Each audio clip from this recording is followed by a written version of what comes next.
Bon dia. Avui, Josep, no tenim llibre. No, avui tenim una idea. Una idea que se'ns ha acudit, o que se'ns va acudir fa uns quants mesos i que hem estat treballant fins a poder-la presentar avui. I és una idea que, buscant un nom, ens ha trobat amb...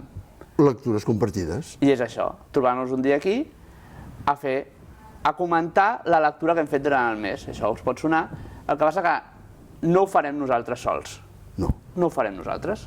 Ho farem amb en Lluc i l'Helena, que són dos clients que han vingut aquí a la llibreria de fa temps i que els van comentar la idea, els va agradar, l'han treballat i ara estan aquí per explicar-nos-ho a tots. Molt bé. Endavant.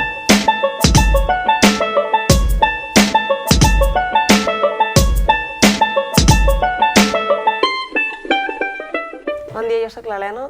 I jo sóc el Lluc. I durant aquest estiu hem estat rellegint llibres i n'hem triat 3, que són els que més ens han agradat i són els que us presentem. El primer és La confessió de Lleona, de Mia Couto, que narra la història d'un poble de Moçambic a través de la visió d'una dona que la seva germana ha estat víctima de la lleona i del caçador que criden perquè solucioni el problema.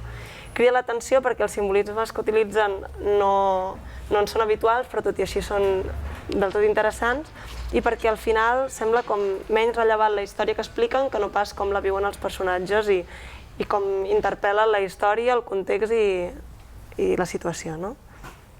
Doncs el segon llibre que hem triat és El soroll del temps, del Julian Barnes, que és una biografia del Shostakovich, un compositor rus ambientat a la Unió Soviètica, en 3 etapes de la seva vida i que narra el seu conflicte amb el poder i amb l'Estat per la seva música i per les seves idees.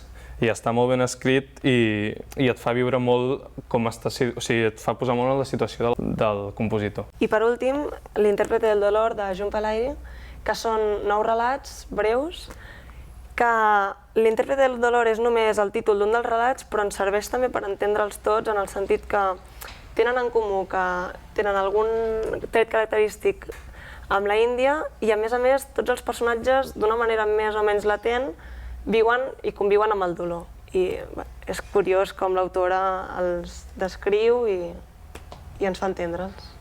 Bé, doncs aquestes lectures compartides les farem l'últim dimarts de cada mes, a les 7 de la tarda, aquí a la Documenta, i la primera lectura serà La confessió de la Lleona, de Mia Couto, que la tenim en català i en castellà. I després vindrà El soroll del temps, de Julian Barnes, i per últim, L'intèrprete del dolor, de Jhumpa Lahiri.